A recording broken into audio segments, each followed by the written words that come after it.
Vidyasri Subramaniam thought for the day. அனைவருக்கும் உற்சாகமான காலை வணக்கம்.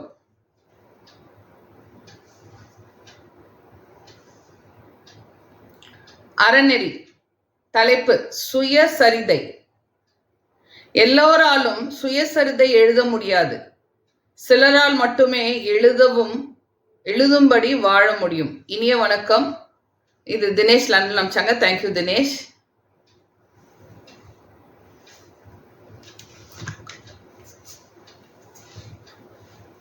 ஒரு ஹஸ்பண்ட் ஒய்ஃப் அவர் ரொம்ப காதலிச்சு 2 பேரும் கல்யாணம் பண்ணிக்கிட்டாங்க. அவங்க பேரு சுசீலா, இவர் பேரு பத்மநாபன். இந்த பத்மநாபனுக்கும் சுசீலாக்கும் ரொம்ப காதல். ஆனா அவங்க வீட்டுல ஏத்துக்கவே இல்லை. அதனால ஒரு காலகட்டத்துல போராடி பார்த்திருக்காங்க. வீட்டுல சொல்றாங்க, வீட்டுல யாருமே ஏத்துக்கவே இல்லை. ஏன்னா அவங்க வேற வேற ஜாதியை சேர்ந்தவங்க. அவங்க ஏத்துக்காம அப்புறம் கடைசியில சுசிலா வீட்டை விட்டு வெளியே ஓடி வர நிலைமை ஆயிடுது. வந்ததுலேருந்து 2 பேரும் ஒருத்தருக்கு ஒருத்தர் ரொம்ப பிரியமா, ரொம்ப பரஸ்பரமா, ரொம்ப சந்தோஷமா வாழ்ந்துட்டு இருக்காங்க. வாழ்ந்துட்டு இருக்கும்போது திடீர்னு சுசிலாவுக்கு உடம்பு சரியில்லை. உடம்பு சரியில்லாம இவர் போய் டாக்டர்கிட்ட காமிச்சிருக்காங்க. டாக்டர் எல்லா டெஸ்ட்டும் பண்ணிட்டு சுசிலாவோட உடவுல பல பிரச்சனை ஒரேடியா வந்துருச்சு. சுசிலா ரொம்ப நாள் இருக்க மாட்டாப்லப்பா, நீ தயாரா இருந்துக்கோ அப்படின்னு சொன்னோடனே பத்மநாபனுக்கு ஒரே சோகமாயிடுது. என்னடா நம்மளோட காதல் மனைவி இப்படி ஆயிடுச்சே, இவ்வளோ கொஞ்ச நாள் தான் இருப்பாங்கன்னு டாக்டர் சொல்றாங்க அப்படின்னு ரொம்ப ரொம்ப ஒரு மனசு உளைச்சலா வீட்டுக்கு வந்துடுறாங்க. வீட்டுக்கு வர வர சுசிலாவோட உடல்நிலை ரொம்ப மோசமாயிருது. ஒரு காலகட்டத்தில் அவங்க கவர்மெண்ட் ஹாஸ்பிட்டலில் கொண்டு போய் சேர்த்துறாங்க. அங்கே ஒரு 10 நாள் 15 நாள் இப்படி இருக்காங்க. ஒன்றுமே டெவலப்மெண்ட்டே இல்லை. அப்புறம் ஒரு ஸ்டேஜ்ல டாக்டர்ஸ் எல்லாம் இனி அவங்க 1 வாரம் தான் தாங்குவாங்க, நீங்கள் வீட்டுக்கு கூட்டிகிட்டு போய் அவங்களுக்கு பிடிச்சதெல்லாம் பண்ணுங்க அப்படின்னு சொல்றாரு. இவரும் வீட்டுக்கு கூட்டு ரொம்ப சோகமா சுசிலாக்கு பிடிச்சதெல்லாம் பண்றாரு. ஆனால் மனசுல அவ்வளோ வேதனை, அவ்வளோ ஹெவியா இருக்காரு. ஏன்னா 2 பேரும் ரொம்ப ரொம்ப காதலிச்சு கல்யாணம் பண்ணிக்கிட்டாங்க. அப்புறம் நினைக்கிறாரு, சுசிலா எனக்கோசரம் வீட்டில் எல்லாத்தையும் விட்டுட்டு எனக்கோசரம் வந்திருக்கா. அவ எனக்கு நீ நல்லா பார்த்துக்கிட்டா, எனக்கு நல்லா சமைச்சு போட்டா, எனக்கு வேணுங்கிறது எல்லாமே பண்ணா, நாங்கள் ரொம்ப நல்லா ஷேரிங் பண்ணோம், ரொம்ப அந்யோன்யமா வீட்டில் இருந்தோம். நான் எப்படி அவ இல்லாமல் வாழ போறேன் அப்படின்னு சொல்லிட்டு ரொம்ப ரொம்ப சோகமா இருக்காரு. அவருக்கு என்ன பண்றதுன்னு தெரியல. அப்புறம் மனைவியை பார்க்குறாரு. இன்னும் கொஞ்ச நாள் தான் இருப்பா, இன்னும் எவ்வளோ நாள் இருப்பா, 1 வாரம் தான் சொன்னாங்க, 3 நாள் இருப்பாள் நாள். அப்படி ஒரு ஒரே உளைச்சலா இருக்கு. உளைச்சலா இருக்கும்போது அப்படியே இவர் ஒரு சோகமா போய் ஒரு இடத்துல நின்று அப்படியே அழுதுட்டே இருக்காரு. அப்படியே கண்ணில் கடகடன்னு அவருக்கு தண்ணி வருது. தொடச்சிட்டு அப்புறம் சுசிலாக்கு என்ன வேணுமோ அவர் போய் பண்றாரு. அவர் சுசிலானால திரும்ப கூட முடியல. இவர் என்ன பண்றாருன்னா போய் அழுங்காம போய் பெட்ல திருப்பி விட்டு இப்படி பண்றாரு. என்னென்ன பண்ணுமோ எல்லாம் பண்ணிட்டு இருக்காரு. திடீர்னு அவருக்கு ஒரு மாமா இருக்காரு, நாராயணமூர்த்தின்னு சொல்லிட்டு. அந்த மாமா ஊர்ல இருந்து வர்றாரு. ஊர்ல இருந்து வந்த உடனே இவர் போய் மாமாவை கட்டி பிடிச்சி, இப்படி ஆயிடுச்சு மாமா, உங்களுக்கு தெரியும் நானும் சுசிலாம் எவ்வளோ காதலிச்சிருக்கோம், நாங்க எவ்வளோ நாள் வாழணும்னு நினைச்சோம், என்னென்ன கனவெல்லாம் கண்டோம், எதுவுமே பலிக்காது போல மாமா, என்னோட வாழ்க்கையே சூனியமாயிருச்சு, இப்படி என்னை சுசிலா விட்டுட்டு போறா, அவருக்கு ஏதோ ஒரு நோய் வந்திருக்காமா, 2-3 நோய் சேர்ந்து பாதிச்சிருக்கனால அவளை மீட்க முடியாது, 1 வாரம் தான் டைம்னு சொல்லிட்டாங்க மாமான்னு சொல்லிட்டு பத்மநாபன் நாராயணமூர்த்திகிட்ட சொல்லிட்டு ஒரே அழுக. அப்புறம் நாராயணமூர்த்திட்டு, இங்க பாரு, சுசிலாக்கெல்லாம் ஒன்றும் இல்லை, 7 நாள் இருக்குன்னு சொல்லியிருக்காங்கல்ல, பார்க்கலாம் 7 நாள் இருக்கா அதுக்கு மேலே இருக்கான்னு பார்ப்போம் அப்படின்னு சொல்லிட்டு இவர் போறாரு. போனோடனே போய் சுசிலா கிட்ட ஒரு ஸ்டூல் போட்டிருக்கு, அங்கே உட்காந்துக்கிட்டு, என்ன சுசிலா, நான் போன தடவை சாமி கும்பிட மலைக்கு போகிறதுக்கு முன்னாடி நல்லா தான் இருந்தா, திடீர்னு உனக்கு என்னாச்சு அப்படின்னோடனே சுசிலா வந்தனால ரொம்ப பேச முடியல. தலையை ஆட்டுறாரு. கண்ணில் காமிக்கிறாங்க, எப்போ வந்தீங்க அப்படின்னு சொல்லிட்டு காமிக்கிறாங்க. நான் சாமி கும்பிட மலைக்கு போயிருந்தேன். போகும்போது எனக்கு திடீர்னு கடவுள் எனக்கு ஒரு விஷயம் சொன்னாரு. சொன்ன உடனே என்னோட விரதத்தை, என்னோட தவத்தெல்லாம் விட்டுட்டு நான் பாதியிலே வந்துட்டேன் அப்படின்னோடனே சுசிலா அப்படியே கண் விரிச்சு கேட்குறாப்புல. என்ன அப்படின்னு கேட்கும்போது, சுசிலா நீ இப்படி பண்ணுவேன்னு எனக்கு தெரியல, நீ இப்படி ஒரு துரோகம் பண்ணிட்டு போற. சுசிலா, நான் மேல எவ்வளோ நம்பிக்கை வச்சு வந்தேன் தெரியுமா, நீ என்ன படுத்துட்டு இருக்க அப்படின்னோடனே சுசிலாக்கு தெரியல. சுசிலாக்கு இப்போ யோசனை தனக்கு உடம்பு சரியில்லைன்னு அவருக்கு தெரியுமா தெரியாதான்னு சந்தேகத்துல பாக்குறாப்புல. எனக்கு ஒரு விஷயம் வந்து தோணுச்சு. என்ன என்ன சொன்னாங்க அப்படின்னா, உன்னோட வீட்டுக்காரர் பெரிய கண்டத்துல இருக்காரு. அவருக்கு வந்து நீ வந்து ஒரு பூஜை செய்யணும். அதுவும் நீ தான் செய்யணும். செஞ்சா கண்டத்துலருந்து காப்பாத்தலாம்ன்னு சொன்னாங்க. அதனால நான் வந்து 1 மாசம் போய் தவம் இருக்கலான்னு போனவன், நான் 10 நாளே திரும்பி வந்துட்டேன். வர வழில ஒரு சித்தர் பார்த்தேன். சித்தர் வந்து ஒரு சின்ன சிவலிங்கம் குடுத்தாரு. அவரும் இதே விஷயத்த சொன்னாரு. உன்னோட அக்கா பையனுக்கு கண்டம் இருக்கு. நீ வந்து இந்த சிவலிங்கத்த குடுத்து, இந்த ஒரு செடி ஒண்ணு இருக்கு. அத வந்து அந்த பூவ பறிச்சு இந்த சிவலிங்கம் வச்சா, கண்டிப்பா வந்து அவன் உயிர் பொழைச்சுக்குவான்னு சொன்னாரு. அதனால நான் அவசர அவசரமா வந்தேன்ப்பா. நீ என்ன படுத்திருக்க? உனக்கு உன்னால இத செய்ய முடியுமான்னு இப்ப எனக்கு சந்தேகமா இருக்கு அப்படின்னோனே, சுசிலா வந்துட்டு அப்படியே தலையாட்டி, நான் செஞ்சுர்றேன் அப்படியே தலையாட்டுறாரு. இங்க பாரு, ஒன்றும் ரொம்ப கஷ்டமான விஷயம்லாம் இல்லை. உனக்கு ஏதோ உடம்பு சரியில்லைன்னு உன்னை பார்த்தா தெரியுது. ஆனா நீ செய்ய வேண்டியது என்னன்னா, இந்த மாடத்துல இந்த சிவலிங்கத்தை வச்சிடுறேன். ஜன்னல் ஓரமா நம்ம வந்து நித்திய கல்யாணி செடி, வெறும் பயங்கரமான செடியெல்லாம் இல்லை, நித்திய கல்யாணி செடியோட மேல் பகுதியை மட்டும் நான் எடுத்துட்டு வந்திருக்கிறேன். இதை வந்து நம்ம வந்து மண்ணில் ஊடினாவே வர ஆரம்பிச்சோன்னே அந்த பூவை உன்னோட கையால் டெய்லி வந்து நீ அந்த சிவலிங்கத்துக்கு வச்சுட்டு வந்தீங்கன்னா உனக்கு கண்டிப்பாக உங்கள் வீட்டுக்காரர் கண்டத்தை காப்பாற்றலாம். ஆனால் இது வந்து நீ கண்டிப்பாக 21 நாள் செய்யணும் அப்படின்னோடனே சுசிலா வந்து யோசனை பண்ணுறாப்புல. பண்ணா அப்படி எல்லாமே செய்கையில், ஏன்னா ரொம்ப முடியாமல் படுத்துறேன். செய்கையில் நான் பண்ணனா இது செஞ்சிட முடியுமான்னு, கண்டிப்பாக உங்கள் வீட்டுக்காரர் காப்பாற்றலான்னு சொல்கிறாங்க. அப்புறம் வந்து இவர் கூப்பிட்டு சொல்கிறார், பத்மநாபன் நீ என்ன பண்ணுன்னா, போய் ஒரு மண் தொட்டி வாங்கிட்டு வந்து அதில் இந்த செடியை வந்து இந்த ஜன்னல் ஓரமாக நல்லா வெயில் படுற இடத்துல நீ வச்சுட்டு, ஆனால் சுசிலா தான் டெய்லி தண்ணி ஊற்றணும்.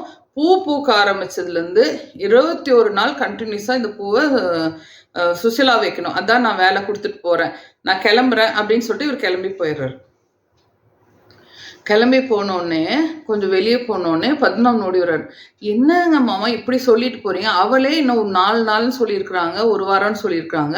நீங்க வந்து அவளுக்கு இவ்வளோ பெரிய வேலையை கொடுத்து அவளுக்கு மேலும் சுமையாக கொடுத்துட்டீங்க. அவள் மனசுல எவ்வளோ வேதனையா இருக்கும். என்னை காப்பாற்ற முடியலன்னு நினைச்சிட்டு அவள் ரொம்ப சோகத்துல ஏதோ ஆயிரப்போகுது. அவளுக்கு வந்து நோய் எனக்கு வந்திருந்தா கூட பரவாயில்ல, இப்படி அவளுக்கு ஒரு நோய்வாய்ப்பட்டு எனக்கு ரொம்ப வேதனையா இருக்குன்னு சொல்லிட்டு புலம்பிட்டு இருக்காங்க. நீ கம்முன்னு இரு, நான் வந்து உனக்கு ஒரு வேலையை சொல்லிடுறேன், அதை மட்டும் நீ செய். டாக்டர் என்ன 7 நாள் சொல்றது, நான் சொல்றேன் 21 நாள் ஆகும், அப்புறம் அப்படி பார்த்துக்கலாம் அப்படின்னு சொல்லிட்டு இவர் போயிடுறாரு. போனோடனே சரி பத்மநாபன் சரி ஏதோ மாமா ஏதோ உள்ள மனசுல வச்சுட்டு சொல்றாரு அப்படின்னு சொல்லிட்டு இவர் வந்து பூச்செடியெல்லாம் உடனே சட்டியெல்லாம் வாங்கிட்டு வந்து அந்த இது நட்டு வச்சுறாரு. நட்டு வச்சோடனே சுசிலா வந்து என்ன பண்றாப்புல, ஃபர்ஸ்ட் வந்து சுசிலா வந்து ஒரு சைடாவே படுத்துருக்காப்புல. இப்ப சுசிலா என்ன பண்றாப்புல, ட்ரை பண்ணி அந்த பூச்செடி இருக்கிற சைடுக்கு திரும்பி படுக்கிறார். ஏன்னா ஒரு சின்ன மாற்றம். அப்புறம் இவர் எல்லாம் வச்சிடறாரு, ஜன்னல் ஓரமாக வச்சுட்டு அந்த தண்ணி வந்து, ஆனால் சுசிலா தான் ஊற்றணும். ஸோ இவங்க என்ன பண்ணுறாங்கன்னா, அழுங்காமல் சுசிலாவை தூக்கி சுசிலாவை ஊற்றுற மாதிரி கொஞ்சம் ஹெல்ப் பண்ணுறாங்க. லேசாக தண்ணி ஊற்றிட்டு சுசிலா அப்புறம் படுத்துக்கிறாங்க. ஸோ டெய்லி வந்து இது நடக்குது. டெய்லி நடக்கும்போது சுசிலாவோட எண்ணம் பூரா அந்த செடியிலேயே இருக்கு. அப்புறம் வந்து சுசிலா வந்து இன்னும் கொஞ்சம் பெட்டராக திரும்புறாப்புல. அப்புறம் வந்து தண்ணி ஊற்றும் போது இன்னும் கொஞ்சம் பெட்டராக எந்திரிக்கிறாப்புல. இன்னும் கொஞ்சம் சின்ன சின்ன முன்னேற்றம் தெரியுது. தெரிஞ்சோடனே அப்புறம் ஒரு கொஞ்ச நாள் கழிச்சு பார்த்தீங்கன்னா அந்த செடி வந்து கொஞ்சம் நல்லா வேர் விட்டு பூ வந்து பூக்கிறதுக்கு ரெடி ஆகுது. ரெடி ஆனோடனே சுசிலாவோட முகத்துல இப்போ வந்து அந்த 7 நாள்லாம் கடந்துடுறாங்க. ஓகேயா, கடந்துட்டு அவங்க வந்து ரொம்ப சந்தோஷமா இருக்காங்க. அந்த எப்போ பார்த்தாலும் அவங்க வந்து அந்த செடியை பார்த்துக்கிட்டே இருக்காங்க. ஸோ அந்த செடியில் வந்து மொட்டு வைக்குது, பூ வச்சோடனே இவங்க வந்து சொல்கிறாங்க. ஆக்சுவலி சொல்கிறாங்க, நான் தான் அந்த பூ சாமிக்கு வச்சாகணும் அப்படின்னு சொல்லிட்டு இவங்க வந்து என்ன பண்ணுறாங்கன்னா, அவங்களே கிட்ட போய் தண்ணி ஊற்றுறது போய் பூ பறிக்க தடுமாற்றமாக ஆனால் பறிச்சிடுறாங்க. பறிச்சுட்டு அப்படியே போய் எல்லாரும் கைத்தாங்கலாம் கொண்டு போய் சிவனுக்கு அந்த பூவை வச்சிடுறாங்க. ஸோ இந்த மாதிரி டெய்லி பண்ணிகிட்டே இருக்காங்க. மீன்வைல் வந்து நாராயணமூர்த்தி வந்து அவங்க வீட்டுக்கு போகிறாரு. வீட்டுக்கு போயிட்டு அவங்க மனைவி வந்து அந்த கேட்குறாங்க. ஃபர்ஸ்ட் இவர் உங்களை பார்த்துட்டு போகும்போது கேட்குறாங்க, என்னங்க என்னாச்சு, சுசிலா தாங்குவாளா, இப்படி ஆயிடுச்சு, சுசிலாவும் நானும் ரொம்ப ஃப்ரெண்ட்ஸாக இருந்தோம், இவ்வளோ அவளுக்கு இப்படி ஒரு நோய் வரும்னு நான் நினச்சே பார்க்கலன்னு. அதெல்லாம் ஒரு நோய் இல்லை, அதெல்லாம் சரியாக போயிடும், நீ சும்மா புலம்பாத அப்படின்னு சொல்லிட்டு, நீங்கள் என்ன சொல்கிறீங்க அப்படின்னோடனே அதெல்லாம் ஒன்றும் இல்லை, சரியாக போயிடும். அப்போ என்ன சொல்ல வரீங்க? நான் வந்து ஒன்றும் சொல்ல வரல. எனக்கு ஒரு ரகசியம் தெரியும். அது எனக்கு மட்டும் தான் தெரியும். நான் யார்கிட்டயும் சொல்லக்கூடாது. சொன்னா அது பலிக்காது. ஆனா நீ பாரு சுசீலா வந்து நல்லாயிருவா அப்படின்னு சொல்லிட்டு, உனக்கு அப்படி வந்து சுசீலாவுக்கு ஏதாவது ஹெல்ப் பண்ணணும்னு தோணுச்சுன்னா, நீ வந்து போய் அப்பப்போ அவளை போய் பார்த்து ஜாலியா பேச, அவ நோயை பத்தி பேசாத. உங்களோட அனுபவங்கள்லாம் பத்தி பேசி அவருக்கு ஒரு நல்ல மூடை கிரியேட் பண்ணு. உன்னோட தோழிகள்லாம் வச்சு நிறைய பிரார்த்தனை பண்ணு. அவள் சரியா போயிடும்னு பிரார்த்தனை பண்ணு. நீ அப்பப்போ அவளை விசிட் பண்ணு. போய் ஜாலியா பேசிட்டு வா அப்படின்னு மட்டும் சொல்லிட்டு இவர் விட்டுறாரு. ஸோ இவர் நாராயணமூர்த்தியோட மனைவி வந்து அடிக்கடி அவங்க வீட்டுக்கு போகிறதும் பழைய நினைவுகள் வந்து பேசுறதும், அப்போ வந்து சுசிலா வந்து சிரிக்கிறாங்க. சின்ன சின்ன நினைவுகள் வருது. அவங்க ரொம்ப ஹாப்பியா இருக்கிறாங்க. அப்புறம் இப்படியே நாள் போயிட்டே இருக்கு.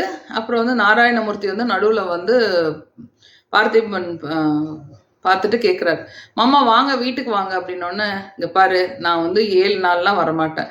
நான் 21 நாள் அவள் எப்போ பூ வச்சு முடிக்கிறாளோ அப்போ தான் வருவேன். நடுவில் வந்தேன்னா நிறையா காரியங்கள் கெட்டு போயிடும். நீ என்ன இப்போ எப்படி இருக்கா சுசீலா அப்படின்னு மாமா நிஜமா உங்கள்கிட்ட சொல்லணும்னு நினச்சேன். அவள் 7 நாளில் செத்து போயிடுவான். நாங்கள் ரொம்ப சோகமாக இருந்தோம். நீங்கள் வந்து சொன்னதுக்கப்புறம் சொன்ன அடுத்த நாள்ல இருந்தே அவள் வந்து இப்போ ஒரு சைடாக திரும்பி படுத்திருந்தவ இப்போ வந்து இன்னொரு சைடும் திரும்பி படுத்துட்டுக்கா. படுத்துட்டு அவள் எப்போவுமே செடியை பார்த்துட்டே இருக்கா. அந்த செடியை வளர்றதை பார்க்குறா. வளர்றதை பார்க்கும்போது ரொம்ப சந்தோஷப்படுறா.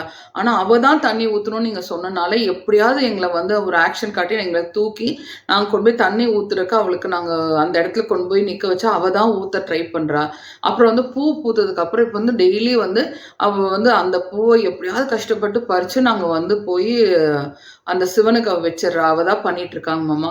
இப்போ 10 நாள் ஆச்சு. இப்போ கிட்ட நல்ல இம்ப்ரூவ்மெண்ட் தெரியுது அப்படின்னோடனே, இங்கே பாரு எல்லா இம்ப்ரூவ்மெண்ட் எல்லாம் சரியாயிரும். 21 நாள் அவள் செய்வா, எல்லாமே சரியா போயிடும் பாரு அப்படின்னு சொல்லிட்டு அவர் வந்து போயிடுறாரு. இவருக்கு ஒரு நம்பிக்கை வந்துடுது. ஓகே கண்டிப்பா இது நடக்கும் அப்படின்னு சொல்லிட்டு நம்பிக்கை வந்துடுது. இவர் இந்த கதையில நமக்கு ரொம்ப இன்ட்ரெஸ்டிங்கா இருந்ததுல, நம்பிக்கை தான் வாழ்க்கை. நம்ம வந்து ஒருத்தவங்க உடம்பு சரியாம இருக்கும்போது அவங்க கிட்ட நம்ம என்ன சொல்றோங்கிறது ரொம்ப முக்கியம்.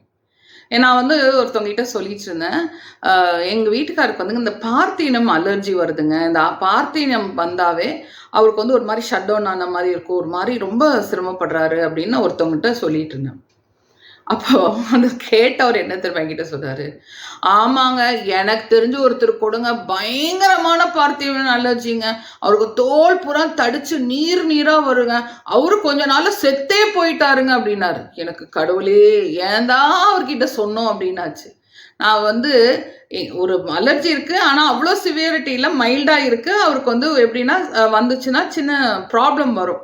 அதை சொன்னா இன்னொருத்தர் வந்து இன்னொருத்தரோட அனுபவத்தை என்கிட்ட எப்படி சொல்றேன்னா, அவர் செத்து போயிட்டாருன்னு சொன்னா அஸ் அ மனைவி எனக்கு கேட்கறது இன்ட்ரெஸ்டிங்கா இருக்குமா பயமா இருக்குமா?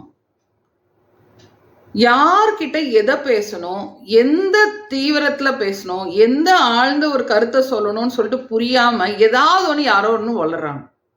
இது மற்றவங்களுக்கும் பயத்தை கிரியேட் பண்ணும் இல்லையா? ஸோ தயவு செய்து நீங்க போய் மற்றவங்களுக்கு ஒரு நம்பிக்கையை கொடுங்க. நான் அந்த நம்பிக்கைனால அவங்க வாழ முடியுமான்னு பாருங்க. நீங்களே அவங்கள போய் கொன்றாதீங்க. ஓகேயா? ஸோ ரொம்ப ரொம்ப முக்கியமாக நம்ம பேசணும். பல பேர் வந்து தெரிஞ்சும் தெரியாமையும் இந்த தப்பு பண்ணிட்டு இருக்கோம். தயவுசெய்து இன்னுமே அந்த தப்பு பண்ணாமல் இருக்கணும். உங்களுக்கு என்னோட இந்த ஸ்டோரி பிடிச்சிருந்தா லைக் பண்ணுங்க, ஷேர் பண்ணுங்க, சப்ஸ்கிரைப் பண்ணுங்க. முக்கியமாக உங்கள் ஃப்ரெண்ட்ஸுக்கு என்னோட வீடியோஸை அனுப்புவீங்க. ஓகேயா?